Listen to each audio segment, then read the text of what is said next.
Sanibonani bafundi beBhayibheli. Namhlanje futhi sizokhuluma ngendaba yokuthi kahle kahle kunabantu abaningi abafisa ukuthi ngabe bayakholwa kodwa kunezinto ezibavimba ukuthi bengakholwa. Ikakhulukazi amavangeli ashunyelwayo okungawona amavangeli okuyiwona wona weBhayibheli, ivangeli okuyilona leBhayibheli lokuthi kahle kahle yini ukukholwa. Ukukholwa kahle kahle ukuthi iprinciple yakhona ukuthi sonile, ngakho uma sonile kumele ukuthi siqale sizirecognize, siphenduke sizibone ukuthi siyizoni.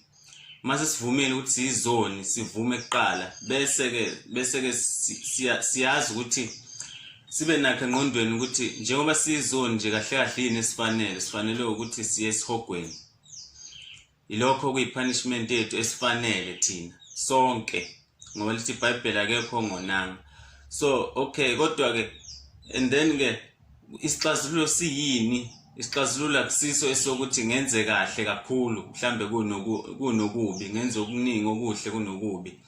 Ngoba mhlambe abanye abaningi amavangeli ahlukene emabandleni adidisa abantu and enza abantu bagcine sebengasakholwa ngokwangempela ngenxa yokuthini? Ngenxa yokuthi bagcina sebesaba ukuthi mhlambe ngeke ngiyezulwini, kanti ngenxa yokuthi akatholanga ivangeli okuyilona lona.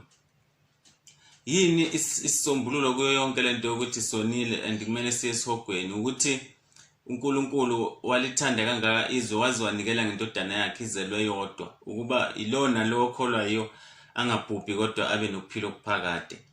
So ileyo ke iprinciple nje kuphela eyokuthi umuntu esindiswe engene ezulwini ukuthi amukele uKristu ngokukholwa, nalokho kuyisipho esivela kuNkulunkulu for free kodwa uma ukholwa kuye.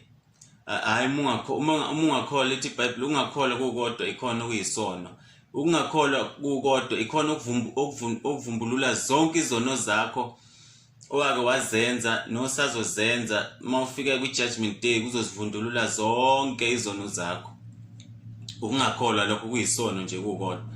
Lithi iBhayibheli ngaphandle kokukholwa akukho kumthokozisa uJehova, akwenzeki kumthokozisa uJehova. So uma ukholwa ke lithi iBhayibheli ziyahlanzwa izono zakho zonke.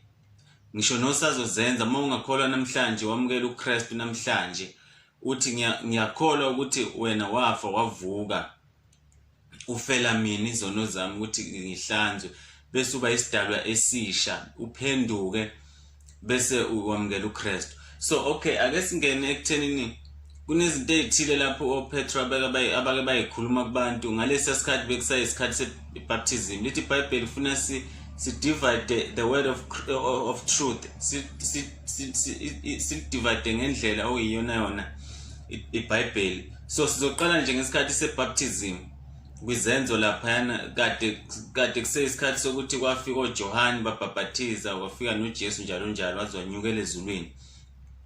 So bekuseyilesi sikhathi sokuthi abantu abaningi bebesabheka ukubhaphathizwa ngamanzi straight, kuseyinto engathi iyona into ehamba phambili kakhulu. That is why le statement esizokhuluma ngaso la si include ibaptism, of which namanje hayi ukuthi ibaptism yamanzi straight wrong, right, but iwumfuziselo ukuthi uKristu wafa wavuka. Ngesikhathi ungena emanzini kufuzisela ukuthi wafa uKristu, should nawe ufa naye, and then wavuka mawuphuma emanzini should uvuka naye nawe. So but kune baptism spiritual yokuthi mawamukela uKristu nje spiritual, you are baptized by the Holy Spirit eventually mawamukela uKristu. So but lapha uPetro wayekhuluma ngale baptism cishe le physical yokungena emanzini straight. So leyo kumele uyenze nawo, kodwa ufuna uyenze usukuphendukile wabhaphathizwa ngale baptism spiritual kaMoya Ongcwele. Kumele silidivide ngendlela ekahle iBhayibheli, silichaze ngendlela okuyiyona yona. So okay ke kunesikhathi lapho khona kusaqala ichurch after iPentecost ababesashumayela kakhulu abafundi bakaJesu. So kwaba khona umuntu obuzayo lapha kwizenzo 2 verse 38 ebuze ku37, babebuza nje cishe babebaningi bebuza ukuthi brothers what shall we do kwi-NIV, bathi ke madoda bazalwane senze njani na uverse 37 kuverse 38 ke uPeter wayesethi kwi-NIV translation wathi kuPeter lithi Peter replied, repent and be baptized every one of you in the name of Jesus Christ for the forgiveness of your sins, and you will receive the gift of the Holy Spirit. So lapha into ebalekile wathi uPetro mayelo uthi repent and be baptized. Ikusho into ebalekile ukurepenta, ukuphenduka, waphendukani ilona lowo abhaphathizwe egameni lika Jesu Christ. Shuthi into ebalekile, into yokuqala uma uzowamukela ukukholwa ukuthini? Phenduka, repent. Ukurepenta kusho ukuthini na? Yikho lokhu phela ukuthi uthi hawu uyazi njalo kahle ngiyisoni mina, mhlambe sekushunyayeliwe noma kuvangeliwe ukhona mhlambe etendeni ebusuku noma kuphi noma khona ukuchazelela izwi noma kanjani ngoba lithi iBhayibheli bawukholwa kanjani, bawuphenduka noma bawukholwa kanjani ungekho oshumayelayo. Shukuthi ngamanye mazifuna kube khona oshumayelayo ukuze ukholwe, ngeke uvele uyikholelwe nje. So alright, mhlambe mase kushunyayeliwe noma mhlambe uyifundela iscripture noma kushunyayeliwe noma kuteachiwe njalo, but into ebalekile ukuthi kube khona ulwazi olutholile bese uyasho ngaphakathi ukuthi no man, how konje ngiyisoni. So mangiyisoni yini umvuzo wami ukuthi ngifane ngiyesihogweni ngenxa ukuthi ngonile, bese uyayibuza ukuthi hey no man, vele kahle bese uyayisola ukuthi njengoba uyisoni nje uyayisola deeply, uphenduka lokho kukodwa nje. Okay, mase uphendukile usubaptizwa nguMoya Ongcwele ke manje uMoya Ongcwele uyakubhaphathiza ngokuthi usuphendukile, bese ubhaphathizwa egameni lika Jesu ukuze kube ukuthethelelwa kwezono zenu. Mase ubhaphathisiwe in the name of Jesus Christ for forgiveness of your sins, izono zakho ziyaxolelwa. Bese and then you will receive the gift of the Holy Spirit. So musu ubhaphathisiwe ngoMoya Ongcwele bese ureceive, bese wamukela isipho sika Moya Ongcwele. Kusho ukuthi isipho sika Moya Ongcwele yini na? It's a deposit. Lithi iBhayibheli it's a deposit. UMoya Ongcwele uye not depositwayo kuwe spiritual ukuthi ekwenza ukuthi ube isidalwa esisha, bese ezokugada uMoya Ongcwele ukuthi you are sealed with the Holy Spirit. A deposit actually it's a deposit, usuthengiwe wena, sekune deposit yoMoya Ongcwele okugada ukuthi wena usuthengiwe, sekusele nje ukuthi uzothathwa ngokusemthethweni mhla uKristu ebuye ezolanda ibandla bese ke kuyoba nomshado wewundlu. Kodwa kwamanje se-engaged to our Lord Jesus Christ. So ngani ngoMoya Ongcwele osigadile osekithina njengamanje, okuyena uMoya Ongcwele usezokutshela ukuthi ke manje okay njengamanje sekumele wenze lokhu, njengamanje sekulokhu akusamele ukwenza, sekuMoya Ongcwele osekugayidayo ngaphakathi kuwe as a seal, ukusilile awusayi esihogweni noma kanjani noma yini noma ungafa nini noma ungafa wenzani noma ungafa wona noma ungafa mhlawumbe udakiwe noma ungafa ngokuthi uyibulale, kodwa uma usukholwa ngempela egameni lika Jesu akwenzeki ukuthi mhlawumbe ngoba nakho ufe ona ebusy ona kusho ukuthi uye esihogweni. Cha, mayekade ekholwa akabesa. Uma ukholwa namhlanje usuke ususealed ngeHoly Spirit, kusho ukuthi usuke sekuguaranteed isalvation yakho ukuthi kusukela manje noma isiphi isono usazosenza kodwa uzokusenza uzobe sesixolele zonke izono. Hallelujah.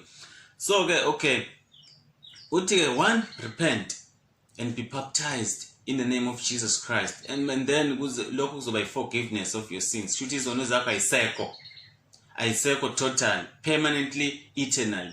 Ngoba umuntu wasifela izono zethu umuntu eternal uyafitha, umuntu wayevele khona nokhona nosazoba khona. Isho kanjalo kwiRevelation ukuthi who was and who is now and who is to come.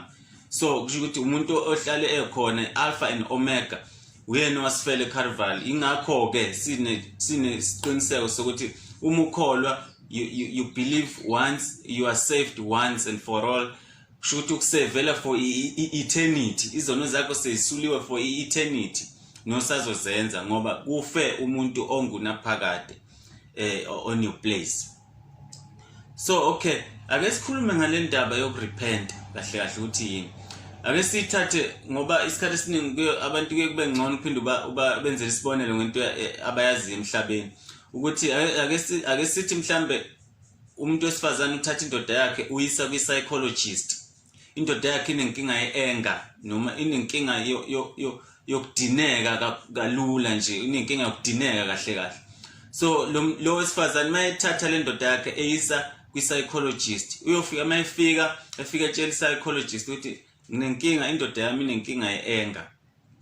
So ngifuna ukuthi wena umkhanselishe umsize ngokwengqondo ukuthi akwazi ukuthi overcome lenkinga ye-anger anayo, lenkinga yokuvele kwate nje esithubeni nje, une-anger nje ngesixhosa bathi unomsindo. Yewethu ingathi unomsindo. So ke so mayifika nawe lo wesifazane wena uyindoda ekuthula kule psychologist, uzofika ekuthule bese i-psychologist izokhuluma nalo owesilisa ukuthi mhlambe embuza ukuthi wena ngempela nawe uyabona ukuthi unenkinga ye-anger according to lezi zinto aseyichazile owakwakho lo wesifazane. Lo wendoda sekuyoncika ukuthi yena uyavuma ukuthi nami ngiyavuma ukuthi ngine-anger noma ethi hayi mina ngivuma ukuthi ngine-anger, so nginenkinga ye-anger. So ngalesikhathi enqaba ethi mina nginayo inkinga ye-anger, i-psychologist inayo imvume ukuthi ke isikhathi esiningi iye ikutshela ukuthi okay wena ke mama njengoba uthi lo unenkinga ye-anger, but so far okwamanje ngisengakutshela ukuthi njengoba engakavumi ukuthi unenkinga ye-anger, okusho ukuthi okwamanje ngisengakugarantela ukuthi inkinga yakhe ye-anger ayikazi ukulunga. Ngani? Ngoba akakavumi ukuthi unenkinga ye-anger. So kufana nomuntu onenkinga yedakamizwa, mhlawumbe use-addicted noma usenenkinga nje ukuthi une-chemical dependence kwilokhuze ngokwedakamizwa. So lo muntu lo mawumusa noma kwi-rehab noma umusa kuphi la azohlunyiswa khona ukuthi a-recover from idakamizwa egcine drug free. And then lapho mayifika lapho ke into yokuqala kumele aqala avume ukuthi unenkinga yedakamizwa. Ngalesikhathi efike sathi yena hayi mina nginenkinga yedakamizwa ngiyithatha nje, uyabona, it's just but I don't think ukuthi nginenkinga yedakamizwa according to indlela enisho ngayo.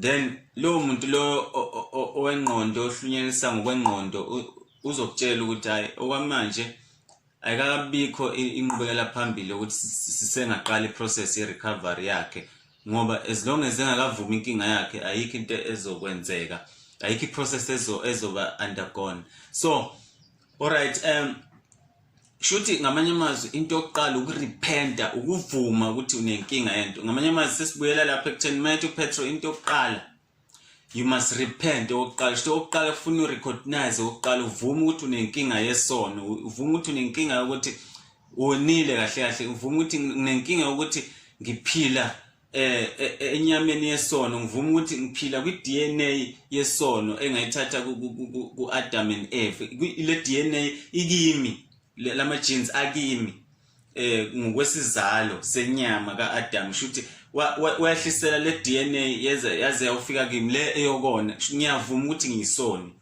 Sengidingani ke manje? Sengidinga ukuzalwa kabusha, sengidinga a new DNA eka-Christ, ukuzalwa kabusha ku-Christ ke manje. Ingakho lithi iBhayibheli sekuno-Adam wesibili, ngoba u-Adam omusha lowo esesithatha i-DNA entsha yokungoni.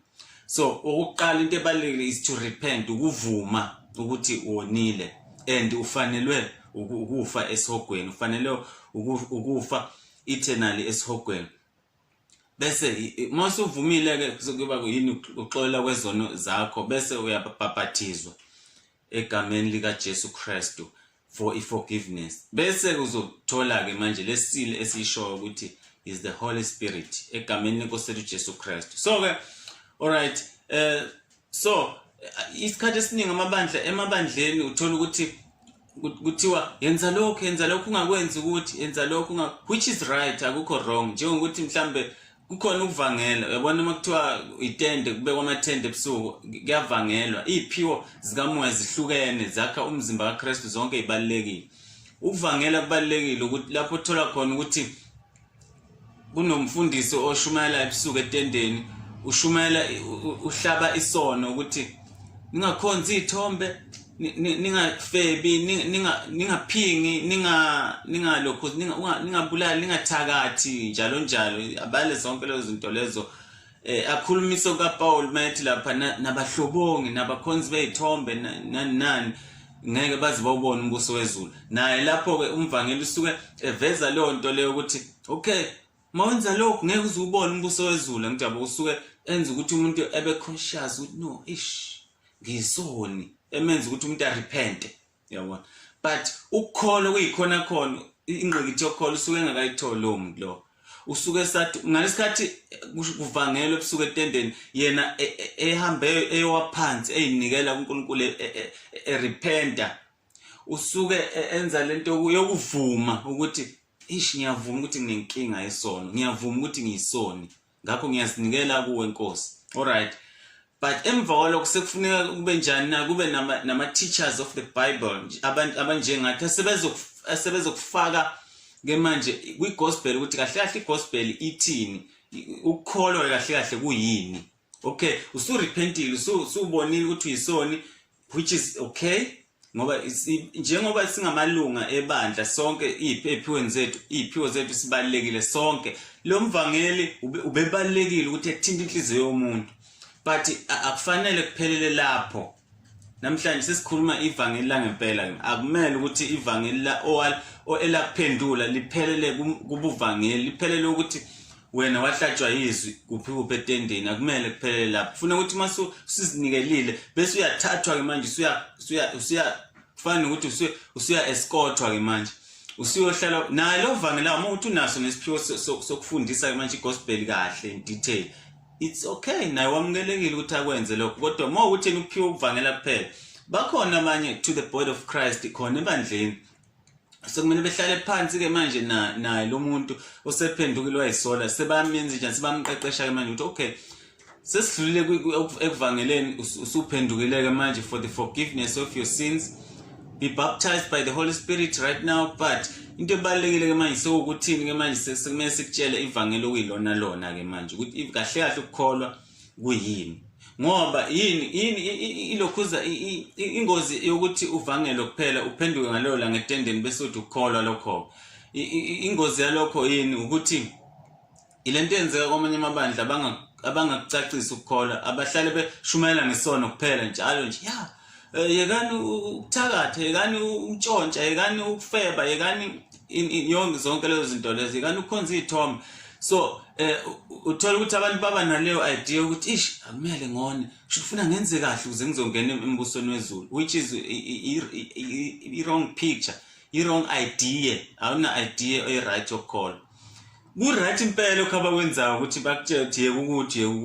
ku right ukuthi ku wrong but kune part esuke isele okusamele ukuthi kufikwe kuyo ungilalele kahle angisho ukuthi uvangela ku wrong ikhona okright kakhulu kwempela ngoba kufana ukuthi uma ufuna inyamazane kunenja elilandela inyamazane ehlathini bese nina seniyayithatha niyenze lokho kufanele kodwa ufana ke nelokhuza nomvangeli mangithi umvangeli ufana nenja esilandela ilokhuza inyamazane angisho ukuthi uyinja ukuthi lokho kokudelela njengoJesu mayesho kulo wesifazane ukuthi akumele ukuthi ngithathe ukudla isinkwa sezingane nginike izinja wayesho ukuthi kwakuhlukane kanjani ama-Gentiles namaJuda but asikho lapho sisekuthenini umvangeli ubalekile but kusuke kungakapheleli lapho haleluya so ke alright yini ke bengisathi ke yini ke inkinga ekuthenini umuntu egcine evangelweni kuphela noma egcine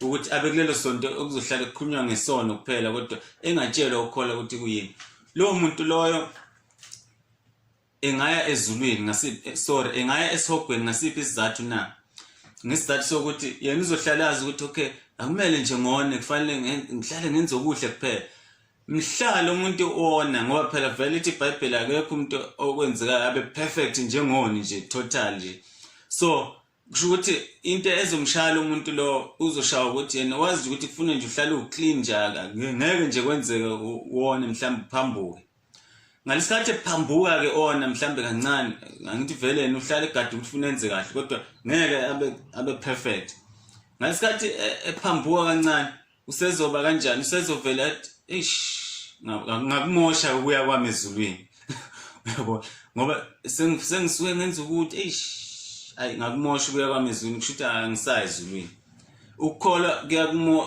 lokho kukholwa kwakho okusuke kungabalansanga vele kusuke kungasikho ukukholwa kuphelele bese kuphinde kuyamosheka futhi bese ukuthi mayefa vele kuthola akakholwa ngoba vele unalokho ukuthi angiphelele vele kusho ukuthi vele omunye uzethi anginashona noma ngezulwini noma ngesogweni lo muntu akakholwa mayefa uyesogweni ukukholwa kwangempela kukwenza ukuthi ube neguarantee ukuthi noma ngafa noma yini noma ngafa ngenzani but engineshona ukuthi sengiyezulwini ngoba ukukholwa sengaku-understanda mangiqeda uku-understanda ngase ngiphinde ngenzani futhi ngase ngiphinda futhi ngiyalokhuza mase ngi-understand ngase ngikwamukela ke manje ngendlela engiku-understande ngayo ke manje uyabona so alright injalo ke indaba okay ke kanti uma usuvangeliwe noma usutsheliwe ukuthi kahle kahle nakho okay usutsheliwe ukuthi ku wrong lokho kuyeke yenza lokho ku right it's fine but sekufanele ukuthi uyochazela ukuthi okay ukukholwa ke kuyini ukukholwa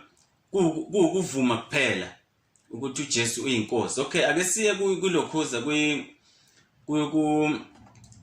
kwaba seRoma ke manje bese kuvele sekuyisikhathi seNew Testament ke manje uPaul kwaba seRoma uverse 9 kwaba seRoma 10 verse 9 Romans 10 verse 9 uthi ngokuba uma uvuma ngomlomo wakho ukuthi uJesu uyinkosi ukholwa enhlizweni yakho ukuthi uNkulunkulu wamvusa kwabafileyo uyakusindiswa ngokuba umuntu u10 uverse 10 uthi ngokuba umuntu ukholwa ngenhliziyo kube ngokulunga uyabona uthe ngale uma urepenta ubhaphathizwa kuba yini kuba ukuxolelwa kwezono lapha selithi ke uma uvuma ngomlomo ukholwa ngenhliziyo ukholwa kodwa ngenhliziyo kwenziwa kuthiwa yini lokho kuba ngokulunga so kwelesingisi lithi uverse 10 wakhona uthi for with the heart in King James version ngale for with the heart men believe unto righteousness and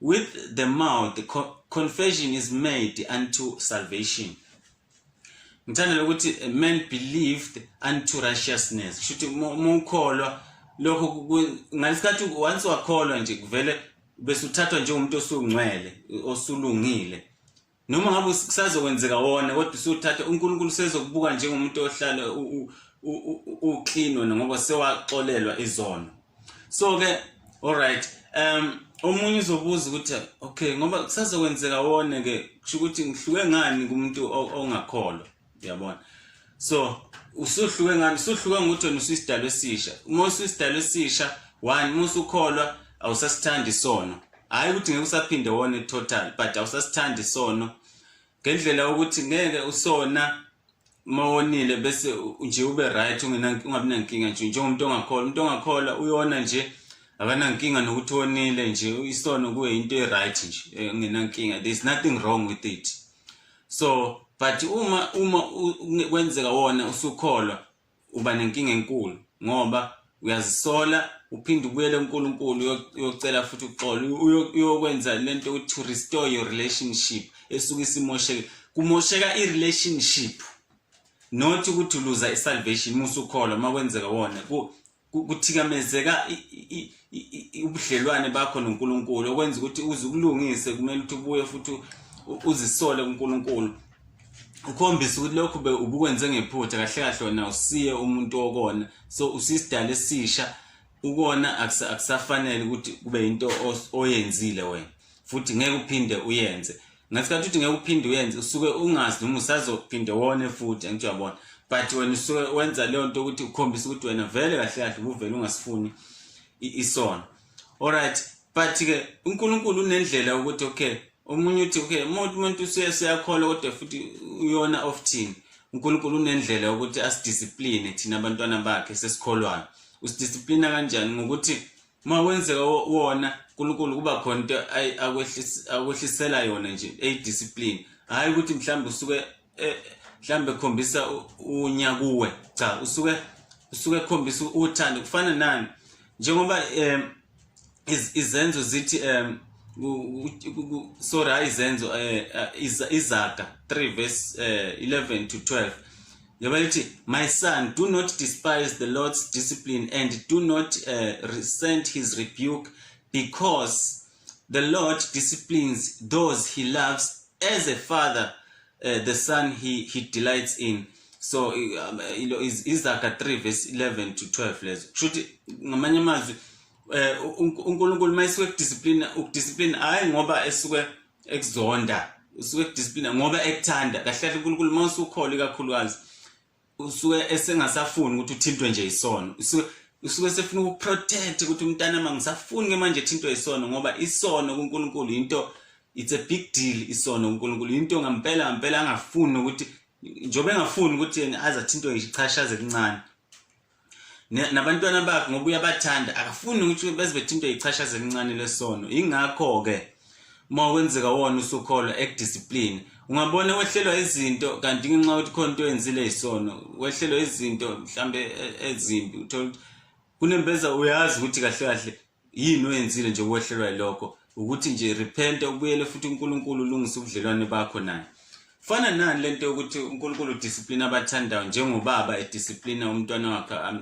amthanda ifana nomntwana njengoba kuhlanganiswa nobaba lapha nomntwana ifana nomntwana uma uthatha uswazi umshaya angithi usuke ezozwa ubuhlungu yes but usungamshayeli ukuthi uyamzonda usuke umshayela ukuthi azubuhlungu ukwenzela ukuthi ngoba uyamthanda ufuna ukuthi ayiyeke lentembi ngoba izomfaka enkingeni and awufuna ngene enkingeni ngoba uyamthanda kungcono ukuthi eze lobo buhlungu lobo besikhashana ukuze ezophenduka ebona ukuthi no ngwrong athi ngibuyele kubaba noma kumama ngiphinde ngiyisole ngicela uxolo kuye ukuze ngiphinde ngiqhubeke ngibe right ukuze ngingatholwa ilobu bungozi kade engivimbela kubo so kanjalo ukulokhuza idiscipline kaNkulunkulu so ke ilokho ke ukuthi okay kahle sikushuthi masisuke sitestwa kuma trials nani suke ukuthi uNkulunkulu kwesinye isikhathi ngoba kuhlukene kwesinye isikhathi ama test nama trials kwenzelwa for ukutesta ukholo lwethu nje kuphela ungasikuthi ukuthi khona into oyonile cha kwesinye isikhathi sukungonanga lutho ukutestwa nje ukholo kodwa kukhona futhi lapho odibana khona inkingi thothi ingenxa ye discipline futhi kuyenzeka futhi uNkulunkulu mayebona ukuthi le usiyakhola vele usezulwini mayefa noma yini kodwa ngenxa ukuthi wona kakhulu futhi kona kwakhe ku public ngendlela ukuthi uyisibonele uzoba isibonele sibi manje ukuthi nabangaphansi kwakho ngoba usukhola uba role model kwabanye abantu abaningi ngoba abanye nabasafuna ukuthatha ukukhola basuke besabukela kuwe indlela owenza ngayo ngoba uyaziwa ukuthi uyakhola ngenxa ukuthi uyaziwa ukuthi uyakholwa ke uNkulunkulu ufuna ukuthi ube i-picture yakho ufuna ukuthi urepresent yena uChrist so ngalesikhathi ungamrepresent ulokhu wona mhlambe public futhi uyakwazi futhi uNkulunkulu ukuthi ayithathe impilo yakho enzele ukuthi hayi ukuthi ufuna ukuyisa esogweni uya ezulwini but usuke senzele ukuthi ungasoni permanently futhi enzele nalokho ukuthi ke protect nabantu bakhe ababukela kuwe ebaprotecta ngani ngokuthi ungasabi khona ukuze ube isibonele sibi and again enzela futhi nanokuthi bathuke ukuthi nawo bangalandeli le bad example ekade uyiyona wena ngalesikhathi akudiscipline ake sithathe isibonelo sika David uDavid wayeyisoni kodwa siyabelieve ukuthi usezulwini but uDavid ezonini zakhe zonke kade zivela public kubantu abahola ngoba besibonela ukuthi inkosi uDavid umkhetho ongogcotshiwe kaNkulunkulu ngakho yonke into ayenzayo i-right angithi yabona ngenxa ukuthi abantu balandela yena ukuthi yonke into i-right ayenzayo ngasikhathi enza into embi in public uNkulunkulu bekumphoqa ukuthi amdiscipline in public futhi ngaleso sona suka senzile njengokuthi mayelana noUriya umfazi kaUriya ebulala uUriya futhi elana uBetsheba uNkulunkulu wamdiscipline public ngokuthi kufe ingane yakhe yokuqala before ekaBetsheba before kube khona uSolomon waphinda futhi wathi angigcini lapho uzophinde futhi umuntu uzolala namakhosikazi akho in public ukuze ube shame futhi leyo nto leyo izokwenza ukuthi abantu futhi kwaba ingane yakhe uDavid elala namalokhozi namakhosikazi akhe uDavid in public phambi kwabantu. So lawo ma discipline uDavid wayewathola ukuthi uNkulunkulu ufuna ukuthi abantu basabe ukuthi babone ukuthi okay uDavid okay umntwana kaNkulunkulu owenza kahle, but mayenza into wrong futhi ezokwaziwa abantu kakhulukazi kumele ukuthi mina uNkulunkulu ngiphinde ngimdiscipline futhi kulokho ngenzele ukuthi abantu basabe ukuthi bangaqhubeki benze lonto, ngoba ukuba uNkulunkulu wayenza lento wrong uDavid ngoba inkosi abantu bezothi oh nenkosi musiyenzile and umgcojo kaNkulunkulu wenzile lokho.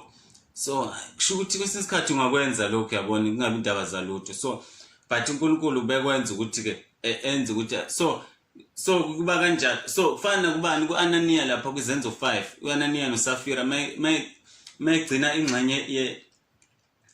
ingxenye yezwe uNkulunkulu ukuze amthathe akamthathanga ngoba mhlambe ukuthi mhlambe uyesogweni na uma ukuthi wafa ephendukile uSarafina lapha waya nje ezulwini, but into emthathela yona ukuthi wayefuna one stop permanently ukona ngoba uhlupho uzokwenza isibonelo esibi ngoba waye kanye nengxenye yabapostoli ababekade behamba wayengxenye abantu ababehamba namapostoli shito wayengxenye ama elders naye ebandla shito abantu babebhekela kubo bebukela kubo isibonelo.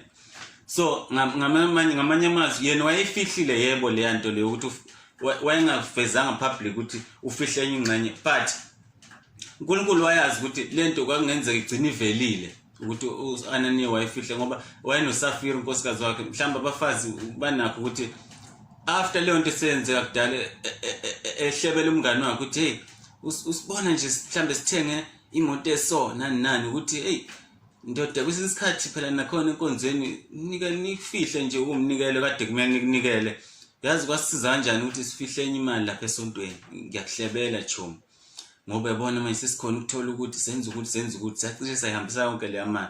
Lowo muntu la ethatha edlulisele komunye bese lento igcina isinomthelelo omubi kubantu ukuthi kanti kahle kahle kwesinye isikhathi uyayigodla imali uqambele uNkulunkulu amanga yabona, kanti nje abantu kwakumele bathole isifundo nje kwakhona lapho once and for all ukuthi uqambele umoya ongcwele amanga uqambele uNkulunkulu ku wrong nokugodla imali ku wrong. So ke lithi iBhayibheli lapho uma ungafunda kuzenzo 5 liyakubalula ukuthi abantu bayasaba kakhulu ngaleso senzo leso uNkulunkulu ayasenza kuSafira noAnaniya, basaba kakhulu even nabezwa ababengekho ngaleya langa kuthiwa bayasaba.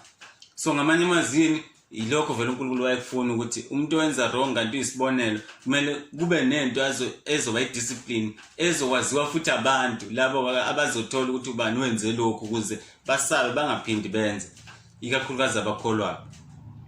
So ke alright injalo ke indaba yani yokukholwa ngoba ukukholwa ke ukuvuma lithi izenzo abase first 2 verse 8 abase first 2 verse 8 bathi ngokukholwa kuphela ukusifaka ezulwini ngani ngokuthi kuyigift eternal life kuyigift lokho ke akuveli kubantu akuveli ngezenzo zethu ukuthi ngoba ngenzeni mhlambe kumele ngizongena ezulwini.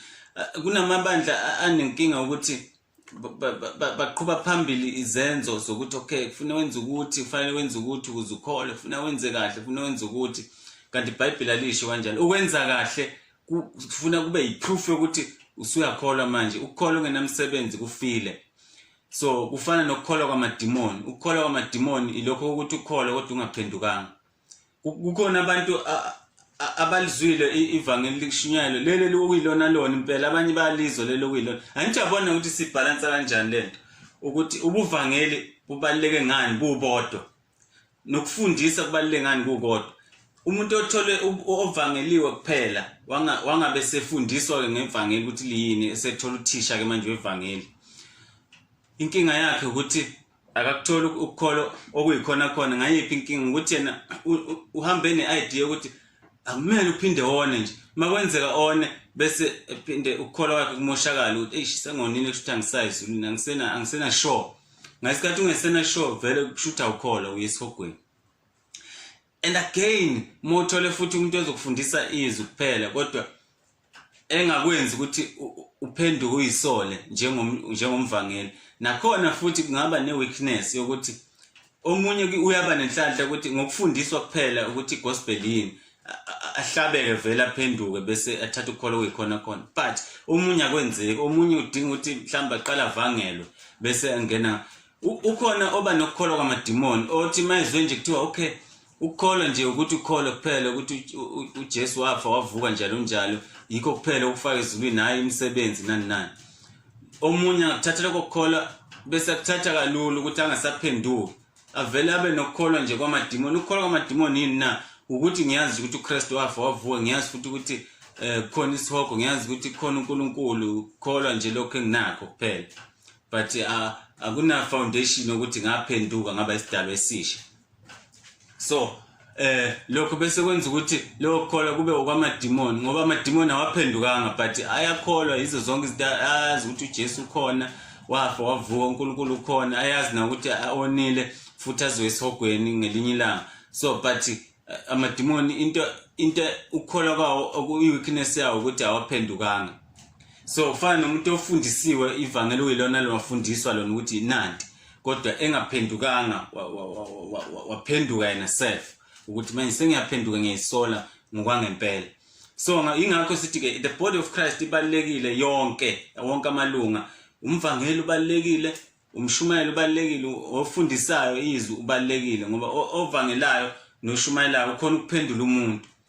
But mase kuphendula kwanele sekufuna uzofundisa ke manje umuntu ukuthi kuyi nozokufundisa kuphela ungavangelwanga kungenzeka ukuthi uthathe kuyo ukukholwa ongasikho, njengokuthi mawufundiswa kuphela bese ke mina ngifundise kuphela njengoba mina ngiyafundisa iBhayibheli angivangeli angishumayeli. So uma ukuthi ngifundisile ukuthi okay ukukholwa kuphela kwenza ukuthi usindiswe, omunye kungamenza ukuthi bese athi abantu ukukholwa kuphela nje, ukukholwa kuphela, yabo. Bese banaleyo idea wrong ukuthi hayi ukukholwa kuphela futhi kusho noma sengingona nje sengiright vele ngizulwini. Only to find ukuthi lo muntu akakholwa lokho kwangempela ukuthi akaphenduki lokho kwangempela. Mayefa ejethe ufayini uyezulwini, mayefa ethole sesogweni. Reason why ukuthi akaphendukanga wathatha ukukholwa kwamadimoni lokho ukuthi hayi sonke siyakholwa ezethu uJakobe cha usho kahle impela ukuthi uyakholwa ngoba namadimoni ayakholwa azathuthumela. But ke noma ungazusaba isihogo nawe but musaba ukuthi awuphendukile it's worthless ngoba still uyesihogweni. So ke ibaleka kanjalo lento ukuthi number 1 repent bese ubhapathiswa ngomoya ongcwele. Usungaya kuyobhapathiswa nangamanzi it's fine nje, but ungayi ubhapathiswa ngamanzi ungakavumi wena warepenta wabhapathiswa ngomoya ongcwele qala. Kunamanye amabandla futhi ngifuna ukuveza yonke lento ngoba kahle kufuna senze equality yabazalwane abayezulwini hayi abazalwane abazalwane nje. Abanye babhilivela ukuthi mase ngibhaphathisiwe nje ngangena emanzini sekuphele sengikholiwe ungakaphenduki, cha ngeke uzukholwa. Ufuna uqala uphenduke ngaphakathi bese usungaya kuyobhaphathiswa ngamanzi. So abanye baze bathola certificate babhaphathisi bathola certificate. Omunye umuze ethi omunye usuwabhaphathiza athi angakabhaphathiza athi hayi mina senginaso certificate sokubhaphathiza sengiright nje mina ngenxa senginesitifiketi, which is wrong. Yes, ungaba nese certificate for a record of ibandla, it's fine, it's for a record ukuthi okay obani sebabhaphathiswa nazo yini certificate, it's fine mani kwenzela for a record. But mani kwenzela ukuthi certificate kube into ezokwenza ukuthi umuntu athi ngenxa ukuthi senginesitifiketi futhi sengine-license yokungena ezulwini, cha, it's wrong. It's totally wrong. Kufana namathikithi ebandla nezitifiketi zebandla njalo njalo okobulunga bebandla. Lokho ke abanye bazi bathi umuntu ngeke impela afake emgodini singafawanga ilo ithikithi lakhe. Kube ngathi ila ithikithi elizomfaka ezulwini. Kanti uma ukuthi ithikithi it's fine, uma ukuthi inqobo yebandla ukuthi kufanele abantu bebe namathikithi. But uma ukuthi nikwenzela for a record yebandla ukuthi nibe neshow ukuthi okay ibandla linabantu abaso abangaka kanje bakhiphile in weshumi or something. Ngoba phela kunamabandla asashumayela ukuthi okweshumi kwi-compulsory kanti iBhayibheli kwi-New Testament alisekho compulsory, but ukunikela ku-right kuyinto right. But it's fine uma ukuthi nisakhipha okweshumi nina lapho ke ebandleni, there is no offense, angina offense, but you must keep in mind ukuthi siphila kwi-New Testament. But okay, it's fine mawuthi ithikithi lokuthi lani lokuthi it's for a record of ibandla, hayi ukuthi lokuthi lokufaka ezulwini. So ke ilokho kade sithi ake sithole ukukholwa ingqikithi yokukholwa ukuthi singayitshela ukuthi ukukholwa ukwenza into ethile ukuze ungene ezulwini, cha. Ukukholwa nje egameni lika Jesu ukuthi okay, njengamanje sengiyakholwa egameni lika Jesu ukuze ngisindiswe, ukwenza okuhle sengenzela ukubekela ingcebo yami ezulwini ukuthi okay, ngelinye ilanga nami ngiyothola umvuzo ukuthi ngenza kahle, sengikholwa kodwa sengikholiwe. Ukukholwa khona ukufaka ezulwini kona kuphela, akuhambisani nezenzo zakhe ezinhle. Noma ungenzana okuhle, kunabantu emabandleni ababhizi bathi sifuna ukwenza okuhle, mhlambe mangenza okuningi okuhle kunokuncane okubi, mhlambe ngangena ezulwini. Nakhona bathi maybe only to find uma ufika ezulwini ufika ufana nalabazothi uJesu. Ingakho uJesu wenza isibonelo sokuthi wayefuna ukusivezela ukuthi ngisho ungenza okuningi kangakanani okuhle, but uma ungaphendukanga wakholwa wamukela mina straight, ufike uye esogweni nje. Ingakho ethi abanye bazothi kodwa Nkosi sibesaba isihoko phela, sike sashumayela sakhipha amadimoni senzani ngegama lakho. Uyothi uJesu hayi lokho nani kwenza nje ngoba kwakuhle impela, it's right, akukho, but ngaphandle kokukholwa ukuthi iBhayibheli akukho umthokozi uNkulunkulu. Ngamanye amazwi mayethi benzi bobubi dedani sukani kimi anginazi, angizange nginazi benzi bobubi, wayishola ukuthi lapho wawukadunga kakholwa kahle kahle, ushola ukuthi wawukadunga kakholwa kahle kahle ngaleso sikhathi leso. So wawungaphendukanga wakholwa, wena wawuzama ukukholwa ngendlela ukuthi wenze okuhle, uzama ukuthi kube ukukholwa lokho okuzenzela. Kanti ukukholwa kusiko okuzenzela, ukukholwa into eyenziwa uKristu, ulo msebenzi wenziwa uqeda umsebenzi wokukholwa. Thina kwethu sikuphutha itrust kuye, akusekho kumsebenzi okumele sikwenze ukuze singene ezulwini, but kuyimsebenzi okumele sikwenze ukuthi ke manje sesisenze imisebenzi emihle yokwenza sesisebenzela yena ke manje uKristu, yabo. So ke only to find ukuthi uzothi wena hayi ngenza ukuthi athi uNkulunkulu wenza ukuthi nokuthi okuhle. Okay, ake sibheke ukuthi awukho yini nokubo wakwenza, thola ukuthi nokubo wakwenza kukhona, nginqotha uphendukanga waxolela izono. Kanti kube waphenduka waxolela izono, lokho kuhle okwenza ke it's fine, bese kuzoba right uma ukusubmita kuNkulunkulu, ngoba uNkulunkulu akasabona isono kuwe, so wahlanjulula izono zakho egameni leNkosi yethu uJesu Kristu. Amen.